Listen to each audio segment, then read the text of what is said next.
자, 나이테 지문이고요. 상당히 어려운 지문이었죠.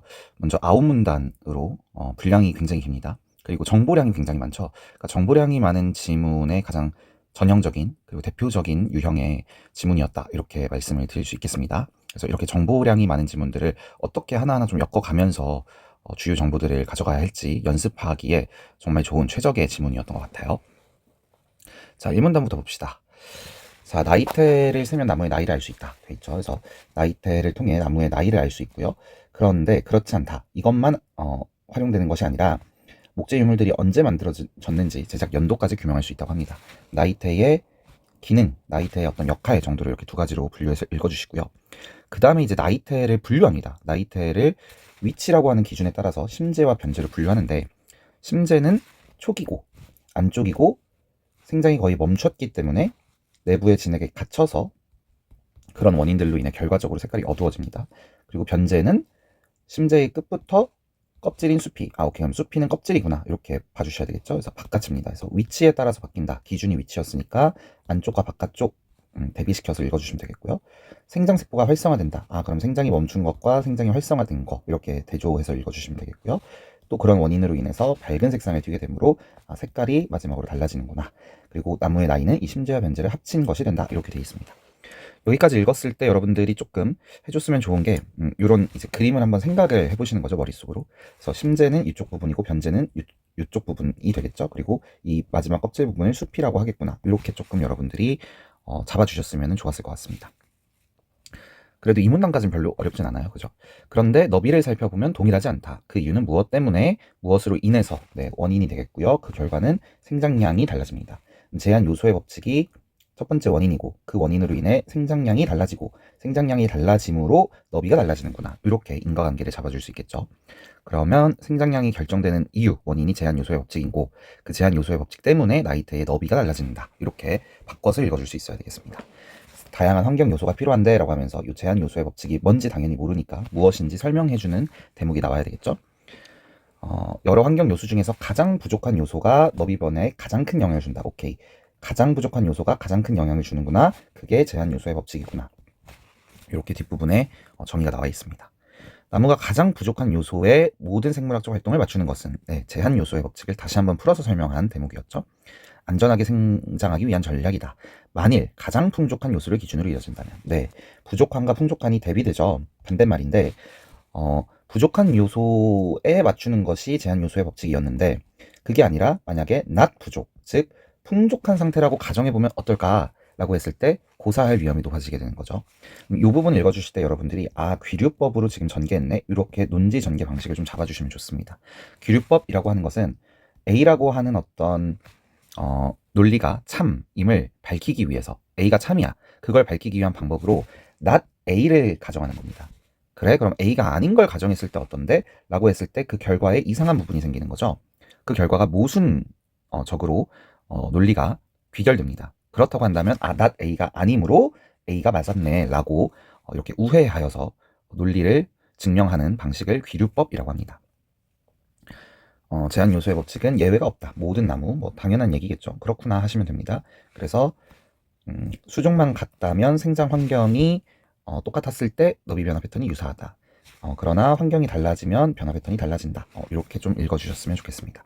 그래서 3문단의 키워드는요, 나이테의 너비가 다른 이유가 무엇이냐라고 했을 때 바로 이것 때문이었다 잡아주셨으면 됐고, 그리고 그 제한 요소 법칙을 설명하면서 왜 가장 부족한 요소가 기준이 되어야 할까를 설명하고 논증할 때 귀류법을 사용했다. 이 정도 잡아주셨으면 되겠습니다.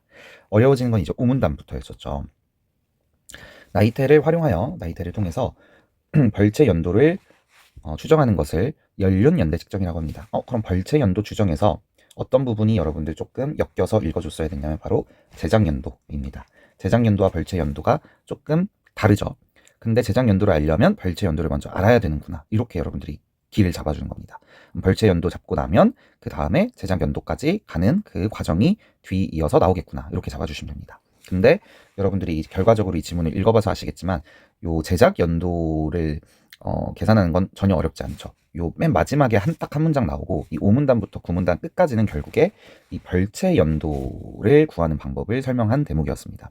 굉장히 이 부분이 구체적이고 계산 방법도 까다로웠고 가정해야 되는 상황들도 많았기 때문에 여기를 제대로 읽어주는 게 핵심이었습니다. 그래서 결국에 연륜연대 측정의 목적이 뭐냐, 연륜연대 측정을 왜 하고 무엇 때문에 하냐라고 했을 때 이 나무의 별체 연도를 구하기 위해서 하는 거구나, 이렇게 5문단의 첫 문장을 잡아주셨어야 됩니다. 그런데 이걸 하기 위해서 또 필요한 게 있습니다. 그러니까 글이 계속 이렇게 물리고 물리는 관계로 전개가 되죠. 그게 어려웠습니다. 연륜연대 측정을 왜 해요? 별체 연도 알아보려고 합니다. 근데 연륜연대 측정하려면 뭐가 있어야 돼요? 연륜연대기가 있어야 되는 거죠. 이런 관계 잡아주는 게 되게 중요한 문단이었습니다. 그래서 수천 년 살 수 있는 나무는 많지 않아. 그래서 이런 방법으로 연륜연대기 작성을 하게 된다라고 하게 됩니다. 그래서 연륜연대기를 작성하는 방법은 그림을 보니까 중첩되는 패턴을 통해서 만들어내는구나, 뭐 이런 정도로 해서 이렇게 합칠 수 있구나, 이런 내용을 그림에서 설명을 했습니다. 물론 이 그림을, 그러니까 6문단을 읽지 않고 그림만 보고서 이런 생각을 하는 건 말도 안 되는 거예요. 6문단에서 이제 자세하게 이 그림에 대한 내용이 설명이 되는 거죠. 그래서 살아있는 나무가 뭐 요 정도 되겠죠. 그 다음에 오래지 않은 과거에 제작된 목재 유물에 쓰인 14개가 요게 되겠죠. 그래서 그거를 합치면 패턴이 겹치는 기간, 중첩되는 기간이 생기게 되고, 그걸 합치면은 이제 연륜연대기를 만들 수 있는 거죠. 그리고 그것을 이제 수없이 여러 번 반복하다 보면 1850년에서 2020년이 아니라 뭐 1500년에서 2050년까지도 연륜연대기를 측정할 수 있게 됩니다. 그래서 지금 6문단은 결국 연륜연대기를 만드는 방법을 얘기했어요. 여러분들이 꼭 잊지 말아야 하는 것은 이 연륜연대기를 왜 만드냐? 연륜연대 측정을 하기 위해서 만드는 거야. 그 과정 중에 있는 거야. 이런 것들을 까먹으시면 절대 안 됩니다. 그래서 그 장기간의 연륜연대기를 열심히 중복하고 반복하다 보면 표준연대기를 만들 수 있구나. 그래서 표준연대기까지 만들었습니다. 그러면 이 연륜연대기가 만들어졌죠? 그럼 이제 뭐 하셔야 돼요, 여러분? 연륜연대 측정을 이제 하셔야 되는 거죠? 그게 바로 이 문장이었습니다. 그럼 이제 연륜연대 측정은 어떻게 하냐? 이게 중요한 거죠? 얘 어떻게 해요? 표준연대기와 유물연대기를 비교하는 겁니다. 오케이, 그러면 6문단 조금 다시 한번 정리해 보시면, 연륜연대기를 만들어야 돼. 어떻게 만들어요? 반복을 통해 만듭니다. 여러 번 반복을 해서 표준연대기를 만들어 그걸 누구와 비교해? 유물연대기, 목재 유물연대기와 비교해서 연륜연대를 측정할 수 있구나, 이렇게 가는 겁니다. 그래서 얘를 비교하는 방법이 7문단, 8문단에 나왔고요. 그리고 9문단에서 이걸 비교해서 이제 연륜연대를 어떻게 측정하냐, 요거가 나왔던 대목이었습니다. 그러니까 이게 되게 어려운 거죠. 얘를 6문단에서 설명했고, 얘와 얘를 비교하는 방법을 7문단, 8문단에서 설명했습니다. 그러면 이제 연륜연대 측정이 가능해지니까 그게 9문단에 나오는 거거든요. 정보량이 너무 많이 분화되고 있기 때문에 어렵게 느껴질 수밖에 없는 대목이었습니다. 자, 그러면 어떻게 비교하냐? 첫 번째, 변제가 있는지 확인해야 합니다. 변제가 없다면 벌체 연도를 추정할 수 없다. 여기에서 여러분 어떻게 바꿔 읽어주셔야 되냐면, 연륜연대 측정이 불가능해진다, 이렇게 읽어주셔야 되는 거죠. 변제가 없으면 연륜연대 측정이 불가능해. 우선 변제가 있어야 되는 게 첫 번째 조건이었습니다. 그래서 그걸 존재 여부라고 패러프레이징을 했고요. 자, 두 번째는 이제 각 부분에서 나이트를 채취해서 중첩되는 부분을 비교합니다. 그래서 유물연대기를 만드는 거죠. 자, 표준연대기는 이미 있잖아요. 이미 만든 거잖아, 국가에서. 그죠? 유물연대기를 이제 만들어야 되는 거죠. 그래서 유물연대기는 어떻게 만드냐? 각 부분에서 채취한 다음에 중첩을 해서 만듭니다. 그리고 표준연대기를 이제 정해야 되는데, 우리 아까 표준연대기는 여기 있었죠. 우리나라가 현재 보유하고 있는 표준연대기는 몇 종이 있겠죠. 그런데 지금 유물연대기를 우선 만들었어요. 그죠? 유물연대기 만들었고, 이제 표준연대기와 비교하는 겁니다. 그죠? 표준연대기와 비교하는데, 비교할 때에도 통계적으로 유의성이 있는 표준연대기를 선정해야 되는 거죠. 그래서 세 번째 방법이 바로 표준연대기를 선정하는 거였습니다. 첫 번째는 그 목재 유물에 변제가 있는지 확인하고, 그 목재 유물의 각 부분을 중첩시켜서 유물연대기를 만듭니다. 세 번째는 그 유물연대기와 비교할 표준연대기를 선정하는 거였습니다. 이 부분은 뭐 어렵지는 않죠. 그냥 당연하게 받아들여 주시면 되고, 시험에 나오긴 나오겠다, 한 선제 하나로 뭐 이 정도 그냥 느껴주시면 되겠습니다. 그리고 당연히 외울 필요 없고요. 문제에서 나왔을 때 다시 한번 위로 올라와서 확인해 봐야지, 이 정도 전략 가져가 주시면 되겠죠. 자, 그러면 선정까지 끝났습니다. 마지막에 이제 뭐를 합니까? 그 유물연대기와 표준연대기를 드디어 비교할 수 있는 거예요. 그래서 위에 나왔던 이 비교를 드디어 이제 하게 되는 겁니다. 네. 그래서 7문단, 8문단이 바로 유물 연대기와 표준 연대기를 비교하는 방법에 대한 얘기였죠. 그래서 변제가 있는지 확인하고 중첩시켜서 유물 연대기를 만들고, 세 번째로 표준 연대기를 이제 선정했습니다. 그럼 네 번째로 이제 뭘 해야 되는 거예요? 연륜 연대를 이제 측정하는 거죠. 연륜 연대를 이제 측정하기 위해서 또 어떻게 하냐? 절대 연도를 부여해야 됩니다. 이게 네 번째죠. 절대 연도를 부여해서, 절대 연도가 뭐냐? 중첩되는 부분의 시작 나이테의 연도부터 마지막 나이테의 연도, 이게 절대 연도가 되는 겁니다. 그죠? 자, 유물의 나이테가 변제를 완전하게 갖고 있을 경우에는 마지막 나이테의 절대 연도, 지금 절대 연도 확정했죠. 시작 연도부터 마지막 연도가 절대 연도잖아요. 근데 그 경우 중에서도 또 두 가지를 나눈 거예요. 첫 번째는 뭐예요? 변제를 완전하게 갖고 있을 경우. 두 번째, 변제가 조금 잘렸을 경우. 변제가 완전히 남아있지 않은 경우는 있을 수 없죠. 왜냐하면 그거는 그랬다면 첫 번째에서 이미 걸러졌을 겁니다. 그래서 완전하게 갖고 있지 않을 경우에는 절대 연도가 그냥 별채 연도입니다. 어렵지 않죠? 그런데 만약에 잘려나갔다면 절대 연도에다가 잘려나간 변제 나이 대수를 더해야 당연히 벌채 연도가 되겠죠. 그러니까 벌채 연도는 말 그대로 언제 나무를 잘랐냐잖아요. 언제 나무를 잘라서 제작을 가구로 만들었을까? 그게 이제 벌채 연도잖아요. 근데 절대 연도가 뭐예요? 절대 연도는 마지막에 이 목재 유물이 갖고 있는 마지막 나이테잖아요. 그러니까 마지막 나이테가 절대 연도잖아요. 근데 그게 만약에 잘린 부분이 있다면 어때요? 그 잘린 부분을 당연히 더해줘야 벌채 연도, 이 나무가 몇 년에 잘렸는지 알 거 아니에요. 그죠? 그러니까 예를 들면은 2020년에 잘렸어, 나무가. 근데 절대 연도는 2017년까지밖에 안 남아있어. 왜 그래요? 3년치의 나이테를 자르고 나서 만들었으니까, 자르고 나서 벌채를 했으니까 그러겠죠. 그러니까 그런 것들을 더해줘야 벌채 연도가 되는 겁니다. 그래서 첫 번째 케이스는 어렵지 않았는데 두 번째 케이스는 좀 계산을 해주셔야 되는 겁니다. 자, 그러면 절대 연도는 나왔고 변제 나이테 수는 어떻게 구하냐는 거예요. 그죠? 이미 잘렸잖아요. 이미 잘렸는데 어떻게 그거를 계산할 수 있습니까? 잘린 거는 안 남아있을 텐데. 그래서 사용하게 되는 게 바로 수령별 평균 변제 나이테 수가 되는 거죠. 그래서 데이터인 거죠, 데이터. 평균적으로 이 정도 나이테 수를 얘는 갖고 있어야 돼. 거기에다 뭘 빼는 거예요? 유물에 남아있는 변제 나이테 수를 빼는 거죠. 그럼 얘가 나오겠죠. 그래서 여기에서 얘를 이렇게 빼주면 뭐가 나옵니까? 얘가 나오는 겁니다. 그죠? 그리고 얘를 절대 연도에 더해줘야 이제 벌채 연도가 나오는 거죠. 그래서 그렇게 더해주면 벌채 연도가 나옵니다. 자, 그러면 우리 다시 한번 이 문단에서 벌채 연도가 R문단에서 벌채 연도가 아니라 우리 제작 연도 구하기가 목적이고 최종 꼴인 지점이었잖아요. 그러면 이제 벌채 연도에서 어떻게 해요? 1, 2년을 더해야 이제 제작 연도가 나오는 거였습니다. 그 이유는 뭐냐면 벌채를 하고 실제 유물로 가공할 때까지 건조하는 1, 2년이 있기 때문에 그런 거죠. 그러면 결과적으로는 벌채 연도 구하는 과정이 너무너무 어려웠던 거예요. 사실상 제작 연도를 구하는 건 별로 어렵지 않습니다. 그죠? 그래서 벌채 연도를 구하기 위해서 우리가 연륜 연대 측정을 해야 하는데, 그 연륜 연대 측정을 하기 위해서는 두 가지가 필요한데, 첫 번째가 연륜 연대기고 두 번째가 유물 연대기죠. 첫 번째 이 연륜 연대기는 수없이 많은 반복을 통해서 표준 연대기를 만들어야 되는 거고, 두 번째 유물 연대기를 어떻게 이제 만드냐면, 유물 연대기는 첫 번째 변제가 있는지 확인하고 그 다음에 그 부분을 중첩시켜서 유물 연대기를 만드는 겁니다. 만드는 것까진 됐어. 얘네들을 이제 비교해야 되니까 어떤 표준 연대기를 만들지, 어떤 표준 연대기를 가지고 비교하지, 그걸 정해주는 거였죠. 그럼 이제 다 정해졌죠. 그럼 얘네 둘을 이제 실제로 비교해서 뭘 하는 겁니까? 바로 절대 연도를 이제 측정하는 겁니다. 연륜 연대를 이제 드디어 측정할 수 있습니다. 그래서 그 절대 연도를 정했을 때 변제가 잘리지 않았다면 그게 이제 절대 연도가 벌채 연도가 되는 거였죠. 근데 변제가 만약에 온전하지 않았다면 절대 연도에다가 잘려나간 나이테를 더해야 벌채 연도가 나오는 거였습니다. 그죠? 그래서 이런 경우일 때는 절대 연도 이퀄 벌채 연도, 아예 똑같지만 이럴 경우에는 달라지는 거죠. 그럼 이 잘려나간 나이테는 어떻게 하냐? 네, 수령별 평균 나이테에서 그 지금 현재 유물이 갖고 있는 그 남아있는 변제 나이테를 빼주면 요게 나올 거라는 거를 우리가 이해할 수 있습니다. 그러면 이제 벌채 연도가 다 나왔죠. 그 벌채 연도에 1, 2년을 더해야 제작 연도가 나온다. 이런 개념으로 글이 전개되었던 것입니다. 자, 문제 한번 풀어보시죠. 자문자답. 네, 자문자답은 바로 찾을 수 있었겠죠. 1문단에서 대상의 특성을 관련 개념을 통해서 설명하고 있다.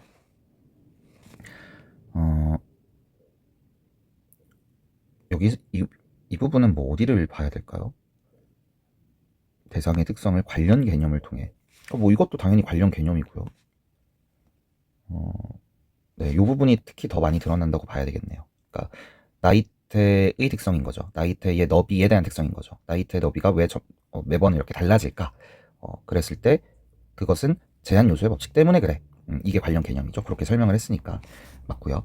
일정한 기준에 따라서 대상을 나누었다. 이거는 분류를 했냐? 이건데 이 문단에서 심재 변제로 분류를 했었죠. 어려운 개념을 친숙한 대상에 빗대어서, 그러니까 비유한 적이 있냐? 이건데 비유한 적은 없었습니다. 그 다음에 반대 상황을 가정하여, 이게 바로 귀류법이었죠. A가 참임을 증명하기 위해 not A를 가정했을 때 얘가 거짓이 됨을 보여주면 A가 참이라는 사실을 증명할 수 있게 됩니다. 그래서 맞습니다. 알 수 있는 내용. 자, 1번. 심재는 생장이 거의 멈춘 나이테로, 여기까지 맞네요. 그죠? 수피에 인접해 있지 않습니다. 수피에 인접해 있는 건 변제였죠. 네, 바꿔치기가 돼 있네요. 2번. 변제는 진액으로 인해 밝은 색상을 띈다. 원인 결과가 잘못됐죠. 변제는 밝은 색상을 띠는 거 맞아요. 근데 진액이 원인이었나요? 그게 아니고 원인이 뭐였어요? 뭐 생장세포가 아직 남아있어. 그죠? 생장세포가 활성화되어 있어. 이렇게 되어 있었습니다. 요 진액은요, 심재 부분이었죠. 심재가 진액이 갇혀 있어서였죠. 진액이 갇혀 있기 때문에 어두웠던 거고, 변제가 밝았던 원인, 이유는 뭐였냐면 생장세포가 남아있기 때문이었습니다. 틀렸죠? 3번. 나무의 수령은 변제 나이테가 아니고 심재와 변제를 합쳐야 알 수 있는 거였습니다. 풍족한 요소 아니었고요. 그래서 답은 쉽습니다. 그죠? 심재 나이테만 남아있다면 이게 바로 변제가 없다면 요거잖아요. 그래서 요 포인트였죠. 변제가 없으면 별채 연도를 추정할 수 없다. 그 말인즉슨 연륜 연대 측정이 불가능하다라는 말이랑 똑같은 말인 겁니다. 그래서 적절하네요. 기억에 대한 설명으로 적절하지 않은 것은, 기억이 뭐죠? 연륜 연대기네요. 연륜 연대기. 이거 연륜 연대기는 별로 어렵지 않죠, 사실. 이 부분이 어려운 거지. 연륜 연대기는 그냥 이 부분만 조금 딱 읽어주면은 이렇게 그냥 만들 수 있다는 거구나. 그리고 그 연륜 연대기를 여러 번 반복하면 뭐가 돼요? 표준 연대기가 되는구나. 이렇게 잡아주면 되는 문제였겠네요. 자, 동일한 수중이라도 환경이 다르면 패턴 달라진다. 맞는 말이었죠. 패턴 비교를 반복하다 보면 장기간이 가능한 거죠. 나이테의 너비가 일정하면 될 수 없다. 그거 아니죠. 너비가 일정해도 가능하고 너비가 변화가 있어도 가능하죠. 너비의 변화가 생기는 이유는 뭐예요? 여러분이 대답해 보세요. 바로 생장량이 다르기 때문이죠. 매년. 그럼 매년 생장량은 왜 달라져요? 바로 제한 요소의 법칙 때문에 그런 거였습니다. 그래서 너비가 일정하든 일정하지 않든 분석은 가능한 거죠. 그래서 나무가 생장한 결과 생장량이죠. 그리고 3종 맞습니다. 자, 사실 이번 문제가 제일 어려운 문제였는데, 그래도 이게 학생들이 너무 어려울까봐 좀 힌트를 여러 개 주려고 노력한 교육청의 어떤 의도도 좀 엿보이긴 합니다. 왜냐면은 이 부분을 굳이 안 줘도 되거든요. 근데 얘를 비교할 거야. 근데 얘를 왜 비교해? 유물연대기를 작성하기 위해서 비교하는 거야. 이런 힌트를 줬어요. 왜냐면 이거 지문에 다 나와 있는 내용이거든요. 근데 굳이 다시 준 거는 좀 너무 어려울까봐 이걸 두 개를 통해서 우리가 유물연대기 만들었어. 그리고 표준연대기는 원래 있는 거잖아. 그냥 존재하는 거잖아. 그래서 그 유물연대기와 표준연대기를 비교할 거야. 비교하면 뭐가 나와? 절대연도가 나오죠. 그 과정을 뭐라 불러요? 연륜연대 측정이라고 부르는 거죠. 그래서 절대연도 나왔어. 그러면 여기에다가 절대연도가 이퀄 별채연도가 되는 경우와 그렇지 않은 경우 한번 구분해봐. 요거 이제 문제로 출제를 한 거죠. 그래서 이제 요게 이게 이제 문제를 푸는 하나의 되게 큰 힌트, 방향을 제공하는 부분이었다. 이렇게 말씀을 드리겠고요. 두 곳의 서랍이다. 여기에서는 여러분이 왜 두 곳의 서랍이지? 라고 했을 때 어떤 부분이 좀 생각나셨어야 되냐면 바로 이 부분이죠. 각 부분에서 어쩌고 저쩌고 해서 비교해서 유물연대기를 만든다. 그러면 유물연대기를 만들 때는 서랍 1과 서랍 2를 합쳐서 만들어야 되는 거겠죠. 자, 그 외에 여러분들이 또 추가적으로 봐줬어야 되는 정보가 바로 첫 번째 요 T값과 G값이겠죠. 요거 가지고 첫 번째 판단해 주셔야 되고, 두 번째 여기가 되게 중요했습니다. 이게 너무 정보가 잘 안 보여요. 감춰져 있죠. 근데 왜 굳이 변제 57개를 줬을까? 라고 했을 때 이 경우인가 보다. 그죠? 그러니까 변제가 뭔가 지금 잘려나간 상태인가 보다. 온전하게 있지 않으니까 그거 좀 더 하라는 문제인가 보다. 이렇게 조금 힌트를 얻을 수가 있고요. 자, 그랬을 때 이제 T과 G가 확인해 보면 하나는 버리는 거죠. 그럼 얘잖아요. 그죠? 자, 그랬을 때 그럼 얘를 가지고서 이제 표준 연대기가 설정이 된 거죠. 그죠? 그런데 얘는 지금 유물 연대기가 변제 57개야. 근데 수령 100년짜리는 보통 60개의 변제 나이트를 평균적으로 가지고 있대. 이 부분이죠. 60개 원래 갖고 있어야 되는데 얘는 왜 57개밖에 없지? 3개가 잘려나갔구나. 이거죠. 그래서 절대 연도에다가 3을 더 해줘야 되는 겁니다. 그래서 1700에서 1800이 절대 연도였으니까 1803년이 뭐가 돼야 돼요? 무슨 연도가 돼야 돼요? 벌채 연도가 되는 거죠. 그리고 1, 2년을 더한 1805년이 뭐가 돼야 돼요? 제작 연도가 돼야 되는 이런 개념이었습니다. 그래서 나머지는 다 적절하고 요게 틀렸죠? 1802년일 것이다. 1803년이 되어봤습니다. 나머지는 다 읽어보시면 적절한 선지가 되겠습니다. 그래서 힌트를 줬어요. 여기 3개인데 이게 1802일 수가 없죠. 이 2개가 상호 모순되는 지금 선지잖아요. 3번과 4번은 동시에 적절하거나 동시에 적절할 수가 없는 거죠. 그러니까 1번, 2번, 5번을 안 보고 3, 4번만 봐도 둘 중에 하나 답을 찍을 수 있었어야 되는 겁니다. 사실은. 그죠? 그런 내용의 지문이었었습니다. 고생했습니다.